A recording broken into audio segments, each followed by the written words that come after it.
Jésus partit pour la Galilée proclamer la bonne nouvelle. Il disait, les temps sont accomplis, le règne de Dieu est tout proche, convertissez-vous et croyez à la bonne nouvelle. Venez derrière moi, je ferai de vous des pêcheurs d'hommes. Aussitôt, laissant là leur filet, ils le suivirent.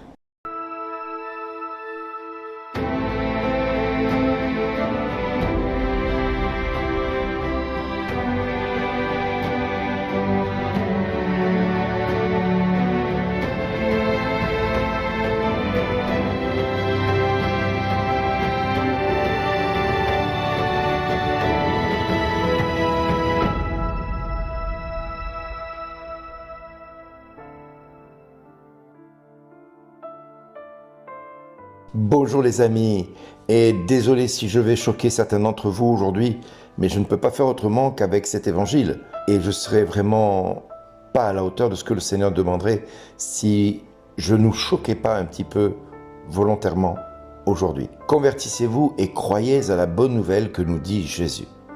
Alors se convertir à quoi?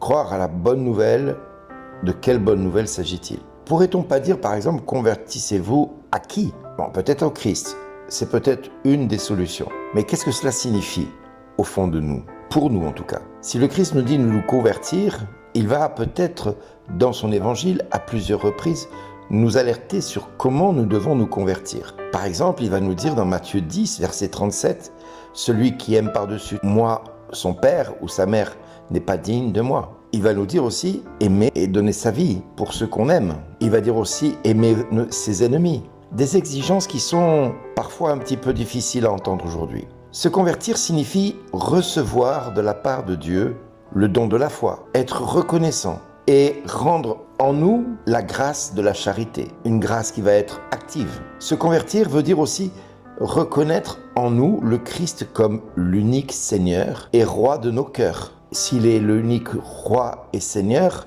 il peut disposer à sa guise de ce que je suis, de qui je suis. Se convertir donc implique en nous découvrir le Christ à travers tous les événements de notre histoire, particulièrement la nôtre. Pas simplement de l'histoire de l'humanité, mais notre histoire personnelle. Sachant qu'il est à l'origine de tout, qu'il est le centre de tout et qu'il conduit toute fin de cette histoire en étant lui-même la fin. Et que pour lui, tout a été créé pour que nous soyons nous-mêmes sauvés par lui et qu'à lui achève toute sa plénitude, comme dit Paul, afin que nous découvrions la longueur, la largeur, la hauteur et la profondeur de son amour. Se convertir suppose vivre d'espérance et non d'inquiétude. Se convertir, ça veut dire être dans la joie et non dans la tristesse. Se convertir suppose que le Christ a vaincu en nous le péché, le malin, la mort, et que, au travers de chacune des messes auxquelles nous assistons, il en assure une forme de service après-vente. Il est la garantie de ce qu'il a accompli du haut de la croix. Se convertir, c'est aimer notre Seigneur par-dessus tout, comme je le disais tout à l'heure, par-dessus toute chose qui existe sur cette terre, de tout notre cœur, de tout notre esprit, de toute notre âme, de toutes nos forces. Se convertir suppose lui offrir aussi notre raison et notre volonté de le suivre, de telle façon que notre comportement va incarner le « tout à toi Seigneur, pourvu que ta volonté se fasse en moi ». Tout est pour lui l'occasion de vivre les grâces que nous vivons quotidien, les qualités de ce que nous sommes, les biens que nous possédons, les rêves que nous avons, les projets que nous souhaitons réaliser, la santé que nous souhaitons acquérir, la famille, le travail, le repos, mais tout ce que nous avons déjà de tout cela, c'est-à-dire tout ce que nous avons pu constater qui nous est bien entre nos mains, les qualités humaines, être sincère, être volontaire, être déterminé. C'est une grâce que Dieu nous a donnée.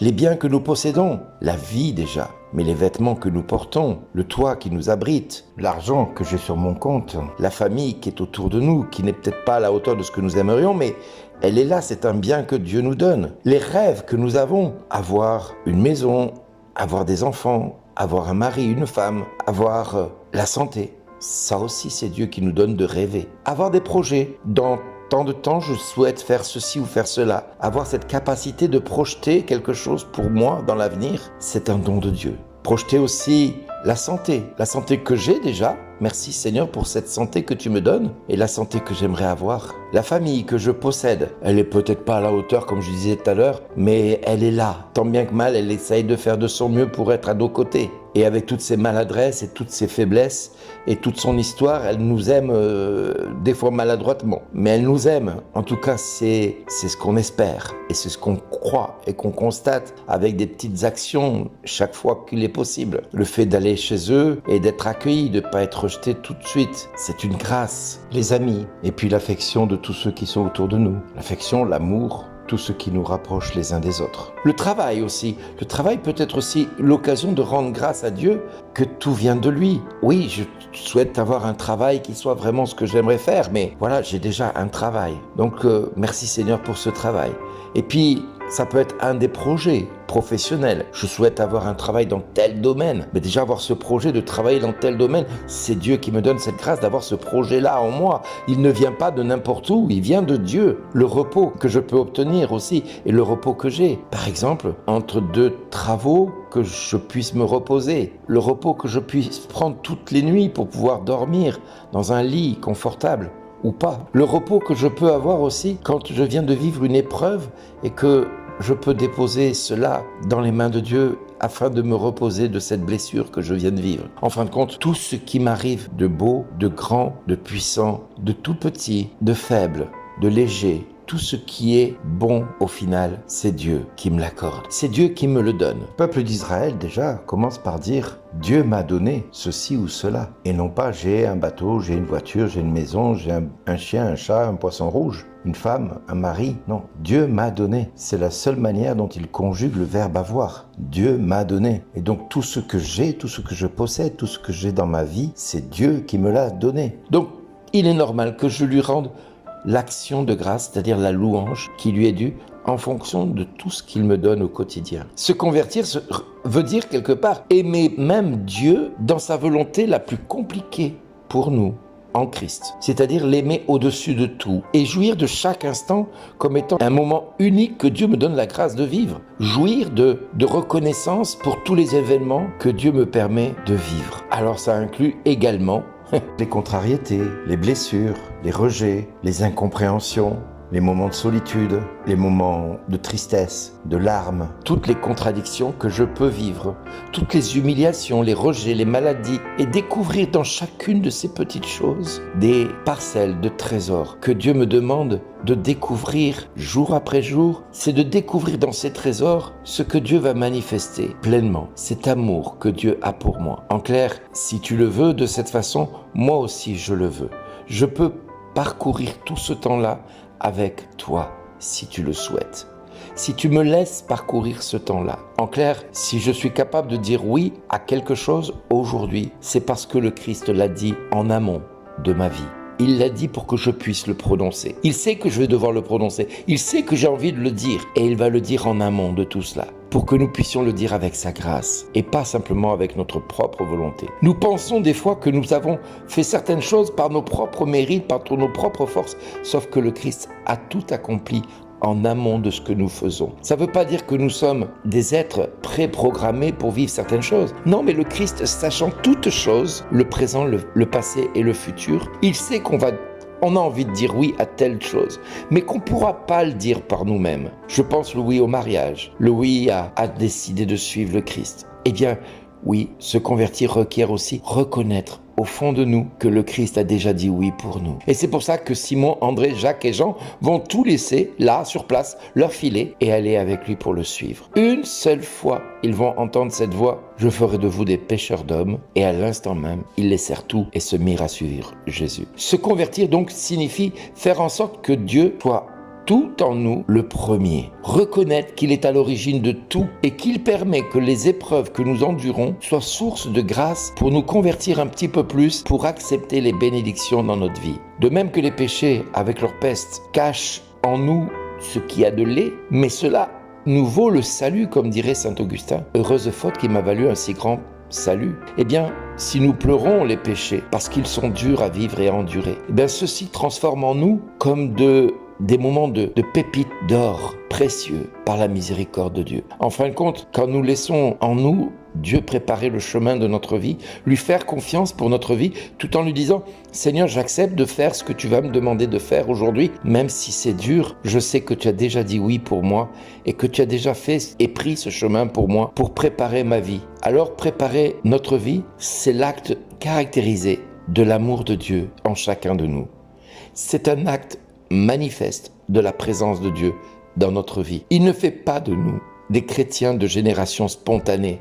Non, le Seigneur veut vraiment qu'on ait une décision à prendre pour chaque acte que nous posons. Nous ne sommes pas des êtres préprogrammés, nous sommes simplement des êtres dont Dieu aime suffisamment l'être que je suis pour nous préparer en amont notre vie d'aujourd'hui. C'est pour ça qu'aujourd'hui, je commence ma journée. Seigneur, merci pour l'inattendu que tu m'as préparé. L'inattendu pour moi, mais que lui connaît déjà. Et qu'il sait qu'avant même que je pose un pied, là, il l'a déjà posé pour moi, pour que je puisse, moi, le poser en toute confiance entre ses mains, en n'ayant pas peur de ce qui va m'arriver, parce qu'il a déjà pris ce chemin-là pour moi. Il sait qu'il va me donner une solution, parce que cette problématique que je rencontre à cet instant-là, lui l'a déjà perçu en amont de moi et il va me permettre de le vivre avec sa grâce. Donc je n'ai aucune raison de m'inquiéter de l'instant qui suit parce que Dieu prépare chaque pas que je fais en amont, en les vivant à ma place et en préparant ce temps-là. D'où l'importance de voir dans le sacrement de réconciliation un sacrement qui va nous consacrer dans une démarche personnelle de conversion, de repentir et de joie d'être chrétien tout en étant pécheur, mais un pécheur sauvé par sa grâce. D'où l'importance d'aller se confesser. Alors mes amis, je vous disais que ça va peut-être être un peu dur pour certains, c'est maintenant que ça va être un peu dur. Si aujourd'hui tu manifestes le moindre souci pour la seconde qui suit, tu n'es pas un chrétien digne de ce nom. Si tu t'inquiètes de la seconde qui suit, tu ne réponds pas à l'appel du Seigneur. Convertissez-vous et croyez à la bonne nouvelle. Venez, je ferai de vous des pêcheurs d'hommes. Eux, laissant tout, laissant là leur filet, leur père, se mirent à le suivre. Et toi, que vas-tu faire à l'annonce de cette parole qui t'est faite aujourd'hui? Acceptes-tu de laisser derrière toi ta famille? Acceptes-tu de laisser derrière toi tes projets, tes ambitions, tes désirs, ta vie, pour que celle que Dieu veut te donner puisse enfin se réaliser? Acceptes-tu de laisser ton péché derrière toi? Acceptes-tu de laisser derrière toi tous les rejets que tu as vécus ou tu vis peut-être encore aujourd'hui? Acceptes-tu de laisser derrière toi tout ce qui te semble être trop dur à vivre aujourd'hui, comme étant le seul moyen pour toi d'exister aujourd'hui à travers cela? Acceptes-tu de laisser peut-être ta dépression derrière toi, ta maladie derrière toi, ton handicap derrière toi, ton travail, tes biens, ton argent, tout ce que tu es? Acceptes-tu de laisser tout cela pour que Dieu puisse te préparer le chemin, préparer aussi ta vie et te conduire là où tu dois aller? Au début, tu mettais tes vêtements tout seul ou toute seule. Bientôt, quelqu'un te mettra les vêtements et te ceindra de la ceinture. Jésus avait dit ça à Pierre et il te le dit à toi. Il te le dit à chacun. Il le dit à chacun de nous. À moi aussi. Acceptons-nous que la seconde qui vient ne nous appartienne pas. Elle est déjà à Dieu et qu'elle est pour Dieu l'occasion de manifester sa gloire dans notre vie. Acceptons-nous de le voir agir pleinement. Pas comme on voudrait, mais comme lui veut. Pas comme on le souhaite, mais comme lui le désire. Oui, j'ai des rêves, j'ai des projets, mais même ces projets et ces rêves, Dieu en a fait de plus grands pour toi. Acceptes-tu de marcher dans ses pas? Comme disait Thérèse, Seigneur, j'accepte tout de toi. Tout ce que tu voudras, je le ferai, pourvu que ta volonté se fasse en moi. Que je vive ou que je meure, l'essentiel pour moi, c'est de te plaire. Alors mon ami, qu'es-tu prêt à faire aujourd'hui? Es-tu prêt à répondre présent à l'appel de Dieu? Peut-être que Dieu aujourd'hui te demande de donner ta dîme, c'est-à-dire 10% de tout ce que tu as touché dans le mois. Pas à n'importe qui, à un serviteur de Dieu. Parle pas pour moi, tu choisis le serviteur de Dieu. Mais peut-être que Dieu te demande de donner ta dîme. Ça va être dur. Peut-être que Dieu te demande de donner 10% de tout ce que tu as sur tes comptes. Peut-être que Dieu te demande de quitter ton père et ta mère pour commencer ta vie. Peut-être que Dieu te demande d'aller plus loin, de renoncer au mariage pour le suivre dans le sacerdoce ou dans la vie religieuse. Peut-être que Dieu te demande de renoncer au sacerdoce et à la vie religieuse pour te marier. Dans les deux cas, c'est Dieu qui doit décider. Alors, comment? Eh bien, mets un pas devant l'autre en sachant que le pas que tu poses, Dieu l'a déjà posé pour toi. Et quelle que soit la démarche que tu dois faire, crois seulement et tu verras la gloire de Dieu. Amen. Merci d'exister.